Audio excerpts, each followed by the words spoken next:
पूज्य स्वामी जी महाराज ने कुंभ में आयोजित विभिन्न मंचों से देश व धर्म पर अपनी राय रखी।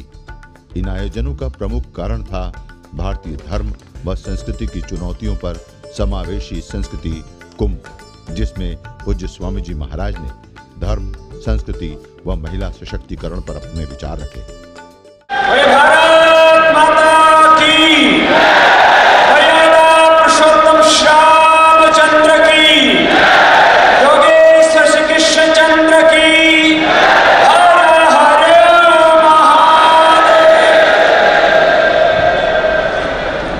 मैं श्रद्धेय मंच को, क्योंकि इतने श्रेष्ठ महापुरुष यहाँ विद्यमान हैं, सबके श्री चरणों में प्रणाम करता हूँ। और क्योंकि दो लाइन भी कहे तो शांत हो जाएगी कहते कहते, इसलिए कुछ तथ्यों को शाब्दिक रूप से सभी महापुरुष यहाँ से अभिव्यक्ति दे रहे हैं। वेदों का बहुत बड़ा उद्घोष है, एकम सद्विप्राः बहुधा वदन्ति। एक ही ब्रह्म से सारे ब्रह्मांड का सृजन हुआ और उसी ब्रह्म की ज्योति, उसी ब्रह्म की शक्ति, उसी ब्रह्म का सामर्थ्य, उसी ब्रह्म का ऐश्वर्यात् ईश्वरः, उसी ब्रह्म का ऐश्वर्य सारी जड़ चेतन इस व्यष्टि और समष्टि में है। इसलिए हम मनुष्य और मनुष्यतर समस्त जड़ चेतन इस पूरे अस्तित्व में एक ही ब्रह्म के रूप को देखते हैं। कुछ मूर्त है, कुछ अमूर्त है, कुछ व्यक्त है, कुछ अव्यक्त है। इसलिए कुछ लोग हम पर जातिवादी होने का आक्षेप लगाते हैं कि भारत में अभी भी जातिवाद व्यवस्था है, भेदभाव की व्यवस्था है, स्त्री और पुरुषों में भेदभाव होता है, जातियों के आधार पर भेदभाव होता है, मत वंश प्रदायों के आधार पर कहीं भेदभाव होता है। इस तरह का एक झूठा आरोप हम पर बढ़ते, जबकि हम एकत्व अनुपश्यत एको वशी सर्वभूतंतरात्मा यत्र विश्वम भवत्येकनेदम्, हम तो एक ही एकत्व के सह अस्तित्व और विश्व बंधुत्व के उपासक हैं। हम तो सहचारिता में विश्वास रखते हैं, हम तो उद्घोष करते हैं सहनाओ तो सहनो भुनक्तु। किसी से द्वेष करना या तो हमारी संस्कृति सभ्यता में, हमारे स्वभाव में नहीं। मां विद्विषामहि योस्मान वेष्टि यम वयम दुष्मस्तंभो जम वेदः। प्रथम हमको यह जो हमारा एकम सद्विप्राः का उद्घोष है, जैसे हमारे पूर्व आचार्य यहां से कह करके गए कि हमारे आचार्य जैसे कहते हैं वैसे जीते हैं, हम सब भारतीयों को वैसे जीना पड़ेगा कि हम ये उद्घोष करें कि हम सब एक ईश्वर की संतान हैं, एक ही पूर्वजों की संतान हैं, एक ही भारत माता की संतान है। इसलिए हम सब एक समान और सभी के सभी महान। कोई जाति का भेद नहीं, कोई मजहब का भेद नहीं। मजहबी परंपरा, मत वंश संप्रदायों की परंपरा हमारी गुरु परंपरा हो सकती है, लेकिन सत्य हमारा सिद्धांत है, वेद हमारा सिद्धांत है, सारी सृष्टि का कल्याण करना हमारा सिद्धांत है, अभ्युदय और निःश्रेयस हमारा सिद्धांत है। भौतिक जगत में भी हम परम वैभव खड़ा करें और आध्यात्मिक के शिखर पर भी हम समाधि का आरोहण पाए, ऐसी हमारी यह एकत्व की समानता की परंपरा है। हमने तो समानता के गीत गाए सन, ओम संगच्छध्वम समरतध्वम समो मनांसि जानताम, समान मंत्र समिति समाने समान मनः सच्चित्तमेषां, समान मंत्रम अभिमंत्रेव समानेन बहुशा जुहोमि, समानी व आपूति समान हृदयानि व समानमस्तु वो मन यथा वसु सहस्र। इसलिए एक बात, एक समानता, न कोई स्त्री का, न कोई पुरुष का भेद। और हम तो चाहते हैं कि अभी यहाँ पर महिलाओं के सशक्तिकरण की आवाज उठती है। हम तो एक ऐसा भारत देखना चाहते हैं जहाँ महिला सशक्तिकरण की बात ना हो, महिलाएं इतनी समर्थ हो जाएं कि कल को पुरुष सशक्तिकरण की बात करनी पड़े। लेकिन ताकत हम अपनी मातृशक्ति में देखना चाहते हैं सब प्रकार से। हमारे यहाँ कोई प्रतिस्पर्धा नहीं है, हम तो आत्मस्पर्धा में जीने वाले लोग हैं। अपने आत्म गौरव के बल पर हम आगे बढ़ने वाले हैं। दूसरी बात, अब यहाँ सब हमारे महान आचार्यगण बैठे हुए हैं, हम पर कुछ लोग आरोप ये लगाते हैं कि यहाँ भारत में इतनी पवित्रता की बातें होती हैं, इतनी सदाचार की बातें होती हैं, लेकिन यहाँ कुंभ क्षेत्र में जहाँ एक तरफ तप त्याग का दर्शन होता है, वहाँ थोड़े थोड़े धूम्रपान का भी दर्शन हो जाता है। तो हम सब महापुरुष एक स्वर से कम ये तो कहें, जिन साधु संतों और नागाओं ने सब कुछ छोड़ दिया है, वो चिलम का भी मोह छोड़ दें, तो हमारे कम से कम साधुता के नाम पर ये चिलम का कम से कम एक ठप्पा लगा हुआ है, ये भी हट जाए तो अच्छा रहे। और हम अंत में ये एक बात है, ऐसे तो तमाम दुर्गुणों से, दुर्व्यसनों से, दुखों से, दोषों से, पराधीनताओं से हमें मुक्त होना, यही तो वेद का उद्घोष है। हमारे पूज्य आचार्य महामंडलेश्वर बैठे हैं, पूज्य अवधेशानंद जी महाराज जी रोज उसी मंत्र से अपना कोई भी व्याख्यान प्रारंभ करते और बहुत श्रीदानंद का तो सर्वाधिक प्रिय मंत्र था, विश्वान देव सवितर दुर्दानी परास यद भद्रम तन्नास। सारे दोषों से हम दूर हों, सारा विश्व हमारा अनुकरण करते हुए गौरव अनुभव करे कि भारत के साधु संत ही नहीं, भारत के सभी ऋषिपुत्रों का ऐसा उन्नत चरित्र है कि पूरा विश्व उनका अनुकरण करे, तो इन सबका उत्थान हो सकता है। और एक अंतिम बात ये कह करके कि हम राम का मंदिर बने, यहाँ पर राम का, यहाँ पर भगवान शिव का, यहाँ पर भगवान कृष्ण का भी सम्मान हो, यहाँ मंदिर भी बने और इस देश में रहने वाले लोगों का चरित्र भी बने और एक महान राष्ट्र का भी निर्माण हो। माना यहाँ पर सामाजिक, आर्थिक, राजनीतिक बहुत प्रकार की चुनौतियां हैं, उन सब के बीच में 2040-45 तक हमें एक ऐसा भारत बनाना है जो विश्व का सामाजिक, आर्थिक, आध्यात्मिक सब दृष्टि से नेतृत्व करे। ऐसे समर्थ भारत का हम हुक्म से संकल्प लेकर के जाए। बड़े भारत माता की। इसी प्रकार विश्व हिंदू परिषद द्वारा वर्तमान में धर्म के लिए चुनौतियों को लेकर धर्म संसद का आयोजन किया गया था, जिसमें योग ऋषि स्वामी रामदेव जी महाराज ने हिंदू धर्म को एकजुट रहने एवं जनसंख्या विस्फोट पर चिंता जाहिर की। मेरे साथ हाथ उठा करके बोलेंगे, भारत माता की, भारत माता की, मर्यादा पुरुषोत्तम श्री रामचंद्र की, योगेश्वर श्री कृष्ण चंद्र की, हर हर महादेव। आज हमारे सभी श्रद्धेय पूज्य संतों की पावन उपस्थिति में प्रयागराज तीर्थराज, यहाँ हमारे चलते फिरते देवालय तीर्थ, साधुराम दर्शनम पुण्यम तीर्थभूता ही साधवाहो काले न फलती तीर्था सद्य साधु समागम।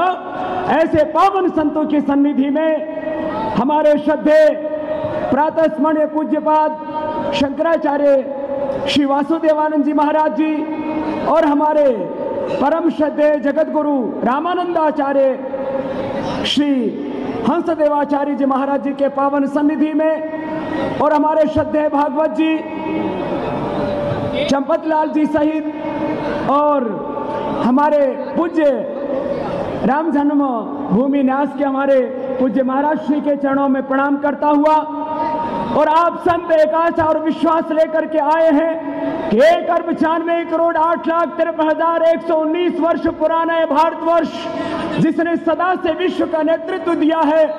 आज हमारे सामने कुछ सामाजिक, आर्थिक, राजनीतिक, धार्मिक संकट हैं। इन संकटों से पार जाने के लिए हम सबको एक होकर के इस भारत को फिर से परम वैभवशाली जगत गुरु विश्व गुरु के पद पर आसीन करना है, उसके संकल्प के लिए आज के धर्म संसद।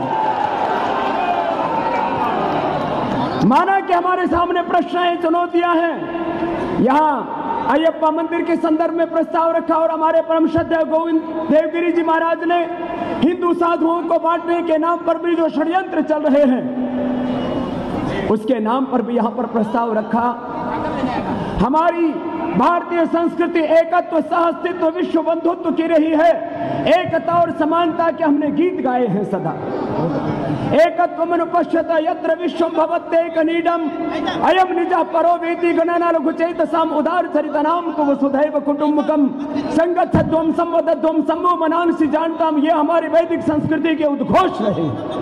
लेकिन ऐसे में कुछ हमारे साधुओं में भी जो विवेकी साधु है, ये ब्राह्मण साधु, ये क्षत्रिय ओबीसी का साधु, ये दलित साधु, ये वैश्य का साधु जिसने अपना पिंड दान कर दिया है, उसकी कोई जाति नहीं। हम एक ईश्वर की संतान हैं, एक ऋषियों की संतान है, एक भारत माता की संतान है। इसलिए साधुओं को कोई जाति के नाम पर नहीं बांट सकता। एकता, समानता, स्वाधीनता रहे, मेरे देश में चरित्र की महानता रहे, ये संकल्प है हमारा। और हम सब यहाँ पर जितने भी साधु संत महात्मा मंच के ऊपर और मंच के नीचे विराजमान हैं, सब में एक प्रचंड आत्मबल है। माना कि राजनीतिक बल आज बहुत प्रबल हो रहा है, अर्थ बल भी पूरी दुनिया में है, लेकिन राजबल से और अर्थ बल से भी कोई ज्यादा बल है तो धर्म, सत्य और चरित्र का बल है, जो हमारे साधु संतों के पास में है। और इस बल को हमें इतना सबल बनाना है कि देश की संसद को भी ये धर्म संसद दिशा दे सके, इतनी धर्म शक्ति हमें संचय करनी है।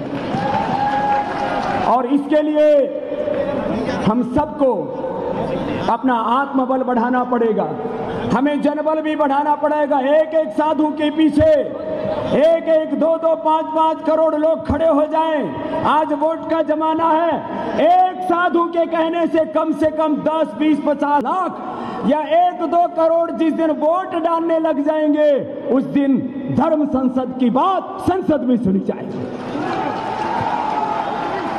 इतना हमें जनबल इकट्ठा करना है, करोड़ों लोगों को अपने साथ जोड़ना है देश के लिए, धर्म के लिए। हमारी लड़ाई आपस की नहीं है। माना हमारे संप्रदाय अलग अलग हैं, हमारी गुरु परंपरा अलग अलग है, हमारे सरनेम अलग हो सकते हैं, जातीय वर्ण व्यवस्था में एक ऊपरी भेद दिखने में दिखता है, लेकिन हमारी वेद परंपरा अलग नहीं है, हमारे सत्य सिद्धांत अलग अलग नहीं है। इसलिए आज हम इस बात के लिए संकल्पित हों कि चाहे कोई भी किसी भी षड्यंत्र के तहत हमको अलग करना चाहे, तो इतना बल तो हम साधुओं में होना चाहिए कि हम इन सारी विध्वंसकारी शक्तियों को नकार दें। और जैसे राष्ट्र की एकता, अखंडता, समरूपता जरूरी है, ऐसे ही हमारे सारे साधुओं की एकता राष्ट्रीय एकता के लिए भी जरूरी है। और मैं थोड़ा विनोदी स्वभाव का भी हूं। मैंने शौर्य के गीत गाए हैं। साधु बनने से पहले मेरे दादाजी और पिताश्री हुक्का और चिलम पिया करते थे। मैंने उनके चरणों में शीश झुका के और उनका हुक्का और चिलम छुड़ाया। मैंने हमारे कुछ साधु जिन्होंने घर परिवार, संसार, माता पिता, सारे भौतिक ऐश्वर्य छोड़ दिए, मैंने कहा भाई अब चिलम का भी मोह छोड़ो और वो भी रंग ला रहा है, उसके लिए एक बार जोरदार अभिनंदन कर दो। भाई साधु जिसकी भगवान से प्रीति है, अब काहे चिलम की प्रीति भाई? जब दुनिया में हमारे फोटो वायरल होते हैं तो साधु का चिलम पीते हुए, उसमें धुआं निकलते हुए फोटो दिखाया जाता कि हिंदुस्तान का साधु चिलम पीता। मुझसे लोग कहते हैं बाबा आप कहते हो कि सारी दुनिया को रोग मुक्त, नशा मुक्त बनाएंगे, अपने घर को तो सुधार लो। मैं कल तेरा भाई हमारे त्यागी दिगंबर अखाड़ा में गया, वहां एक तुलसीदास मिला। मैंने कहा भाई तुलसीदास क्या पढ़ा लिखा है? बोला मैं BA पास हूं, लेकिन सुल्फा पी रहा था, चिलम पी रहा था। मेरे कहने से छोड़ा। ऐसे सैकड़ों साधुओं के साथ हमने अभियान शुरू किया। एक बार जोरदार तालियां बजा दिए। ये काम भी हमें करके दिखाना कि भारतीय संस्कृति की तस्वीर पूरी दुनिया में कभी भी जाए तो उसमें सच्चरित्रता दिखे, वेद के उद्घोष दिखे, गौतम कणाद, जैमिनी, पाणिनि, पतंजलि, स्वामी विवेकानंद और महर्षि दयानंद का चरित्र दिखे। ऐसे हमें साधु बनना है, ये हमारा संकल्प। दूसरी बात, देश में एक बहुत बड़ा संकट है। मैं कहता हूं मैं बाद में सन्यासी हूं, पहले भारत का नागरिक हूं, लेकिन कुछ लोग अपने आप को संविधान से ऊपर मानते हैं और कहते हैं हमारे लिए अलग कानून होगा। तो इस देश में जब देश एक है तो इसमें दो कानून नहीं होने चाहिए, कॉमन सिविल कोड इस देश में होना चाहिए। और विधानसभाओं से होकर के लोकसभा तक ये बिल पास होना चाहिए। इसके लिए जोरदार एक बार घोष करो, बोले भारत माता की। जरा हाथ उठा करके बोले भारत माता की। ये काम होना चाहिए। कोमल सिविल कोड नहीं होगा तो देश कैसे बचेगा? जब देश की दृष्टि में हम एक समान नागरिक हैं तो कानून दो क्यों होने चाहिए? और पूरी दुनिया में कहीं पर भी दो कानून नहीं होते हैं। 70 सालों में हमने देखा, आजादी से पहले देश की 30 करोड़ आबादी थी, आज 130 करोड़ होगी, 4 गुना बढ़ गए। और अब जिस स्पीड से बढ़ रहे हैं उसी तरह बढ़ते रहे तो 2040-50 तक 250 करोड़ की आबादी हो जाएगी। सड़कें बढ़े नहीं, स्कूल कॉलेज यूनिवर्सिटी बढ़ी नहीं, खेती बढ़ा नहीं सकते। देश का भार कैसे ढोएगी हमारी माता? भूमि पुत्र अमृत है ये धरती माता। इसलिए मैंने कहा हम दो, हमारे दो और सबके दो बच्चों का कानून भी इस देश में होना चाहिए। सब दो पैदा करें, सब दो पैदा करें। कुछ कहते हैं हम तो 2 पैदा करेंगे, दूसरे कहते हैं हम तो 10 पैदा करेंगे। ऐसे देश कैसे चलेगा? हमें सोचना है कि आने वाले 50, 60, 70, 100 साल में हमारे देश की स्थिति क्या होगी। तो मैं तो एक संतों के चरणों में निवेदन कर रहा हूं कि भाई देखो, हम तो साधु संत महात्मा है, हमने तो सारा संसार अपना मान लिया है। तो जो बच्चे बिल्कुल ही पैदा ना करे उसको तो सरकार को सम्मानित करना चाहिए, और जो 2 से ज्यादा बच्चा पैदा करे उसका वोटिंग राइट छीन लेना चाहिए। उसको राजनीति में चुनाव लड़ने की अनुमति नहीं होनी चाहिए और उसको सरकारी सुविधाओं से वंचित कर देना चाहिए। तो जब ताली बजा रहे हो तो जोर से बजा लो, बोले भारत माता की। और एक अंतिम बात, माना कि जैसे प्रारंभ में प्रस्तावना में कहा 70 वर्ष पहले देश को राजनीतिक आजादी मिल गई, लेकिन आज भी खेती पर कब्जा विदेशी कंपनियों का है। मोनसेंटो जैसी कंपनियां यूरिया, फर्टिलाइजर, पेस्टिसाइड डाल करके धरती मां जिसको हमने कहा उसकी कोख में जहर डाल करके और देश में बीपी, शुगर, कैंसर जैसे रोगों को महामारी की तरह फैला रहे। हमारी खेती पर विदेशी कंपनियों का कब्जा, हमारी शिक्षा विदेशी, हमारी चिकित्सा विदेशी, भाषा में भी विदेशी भाषा को गौरव। इस देश को एक आर्थिक सांस्कृतिक आजादी की आवश्यकता है और इसके लिए हम सब संतों को एक योद्धा और योगी के रूप में अपनी भूमिका निभानी होगी। आने वाले 5 सालों में स्वामी रामदेव इस देश के धर्म संस्कृति की रक्षा के लिए 1000 से ज्यादा सन्यासी इस देश को बना करके देगा। ऐसे हम सब लोग संकल्प करके जाएं कि हम सब मिलकर के अपने देश को बचाएंगे, धर्म को बचाएंगे, वैदिक आध्यात्मिक भारत की स्थापना करेंगे। क्योंकि साधु देश को नहीं बचाएगा तो बहुत तरह के संकट और चुनौतियां हमारे चारों तरफ मुंह बाए खड़ी है। मैं अधिक न कहता हुआ एक गीत के द्वारा, क्योंकि आप शौर्य और पराक्रम से भरे हुए देश के लिए, अपनी भारत माता के लिए बहुत कुछ करने का जज्बा लेकर के आए हैं कि राम मंदिर के निर्माण से लेकर के चरित्र निर्माण और राष्ट्र निर्माण के कार्य में हम अपने जीवन की आहुति अर्पित करने के लिए तैयार हैं। राम मंदिर भी बनना चाहिए, राम मंदिर का निर्माण, उसके साथ चरित्र का निर्माण, राष्ट्र का निर्माण, ये ध्येय है हम संतों का।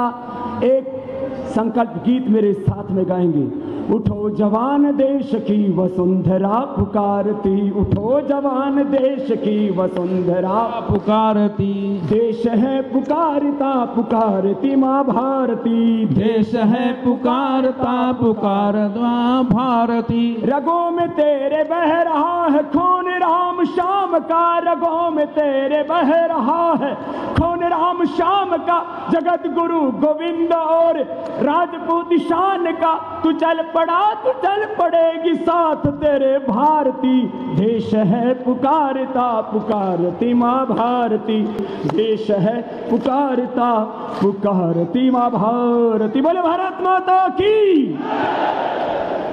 पूज्य स्वामी जी महाराज ने कुंभ प्रवास के दौरान, जहां स्वामी जी महाराज ने साधु संतों से चिलम व नशा छोड़ने का संकल्प दिलवाया, वहीं कुंभ में आए ऐसे युवाओं को जो अपना पूरा जीवन देश व धर्म के लिए समर्पित कर सकते हैं, उन्हें आगे आने का आह्वान किया।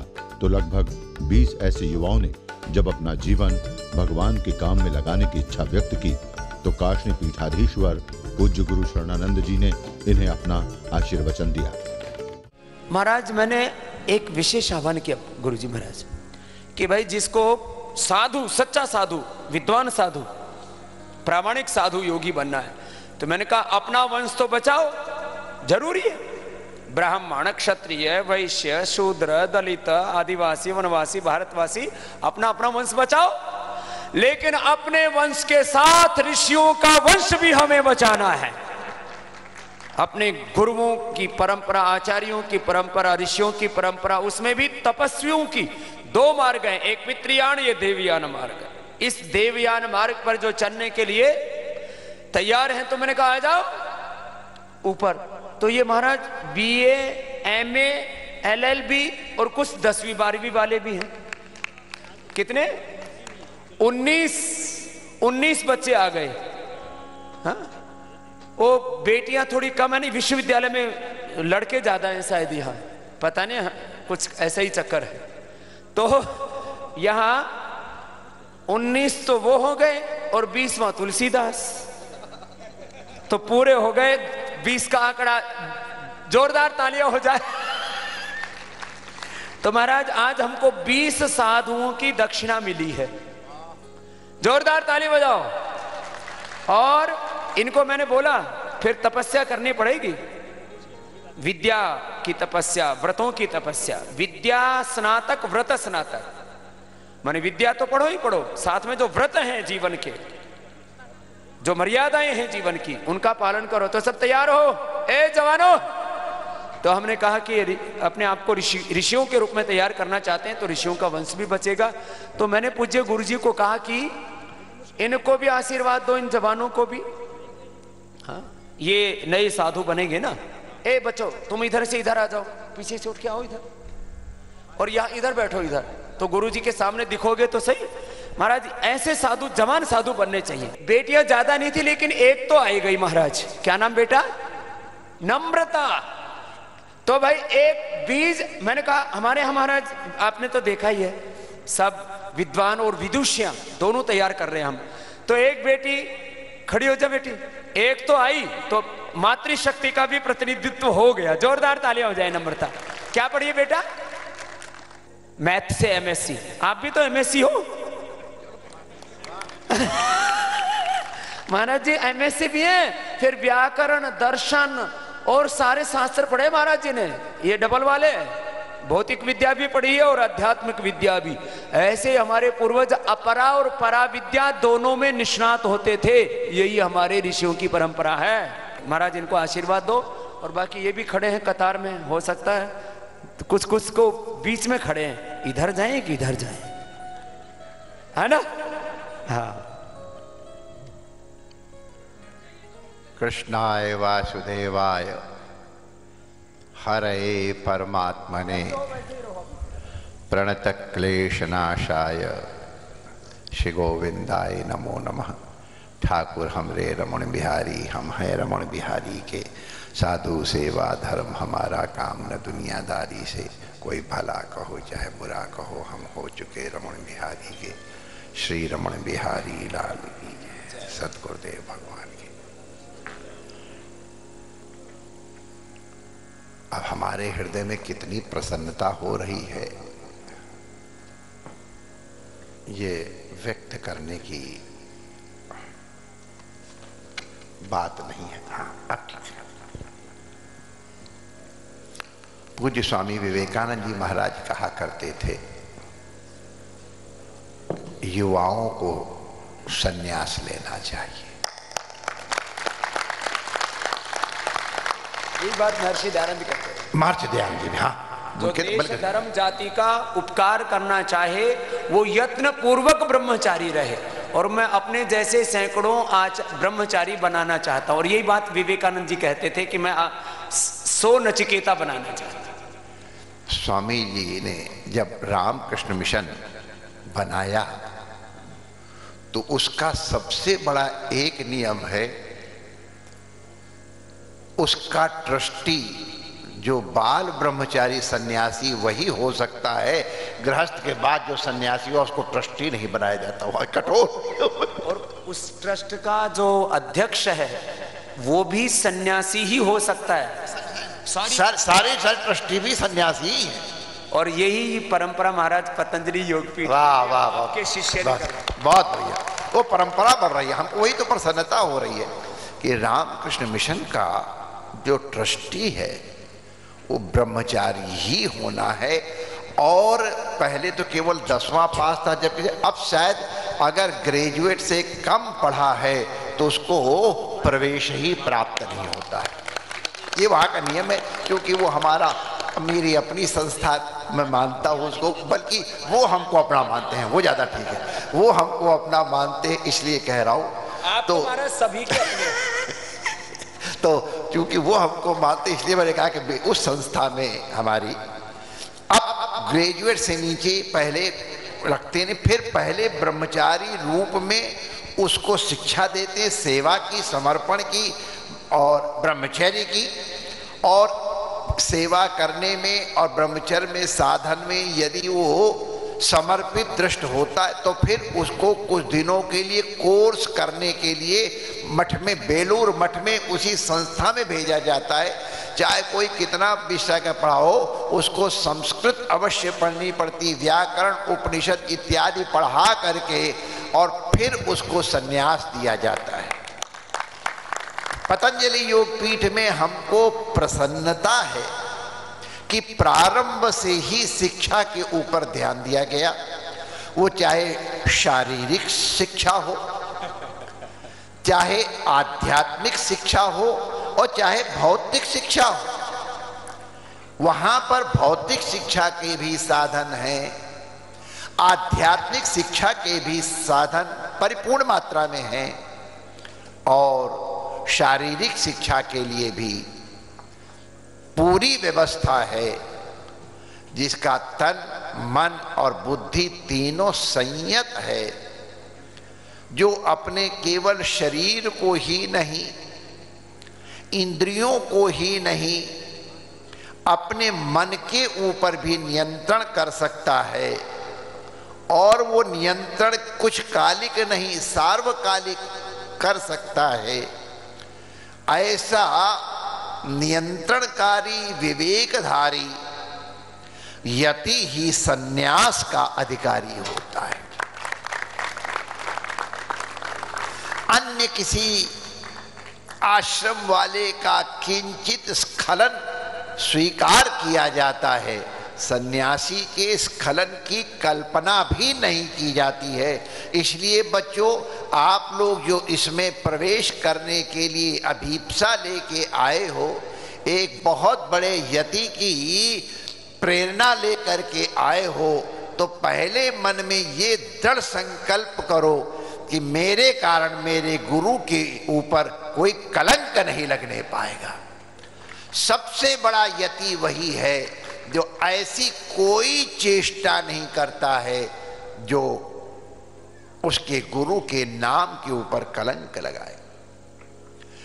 मन में भी ऐसी कोई भावना नहीं आनी चाहिए जो अपने गुरु के सामने प्रकट न कर सको। ऐसी कोई क्रिया नहीं होनी चाहिए जो अपने गुरु के सामने प्रकट करने में तुमको संकोच लगे। और अगर ऐसा कभी कुछ होता है तो गुरु के पास आके निवेदन करे, गुरुदेव हमसे ये प्रमाद हो गया है, इसका परिमार्जन किस तरह किया जाए, गुरुदेव आपको अवश्य मार्ग बताएंगे। जिसको सफलता प्राप्त करनी है उसको 100%, 100% गुरु शरणागत होना चाहिए। उससे कम में काम चलता ही नहीं है। 100% इसमें डिस्टिंक्शन मार्च या सुपर मार्च नहीं चलते हैं। शरणागति 100%। फिर तुम्हारी क्या कमी है, तुम्हारे में क्या वैशिष्ट्य है, इसका उद्भावन करना वो गुरु का उत्तरदायित्व है।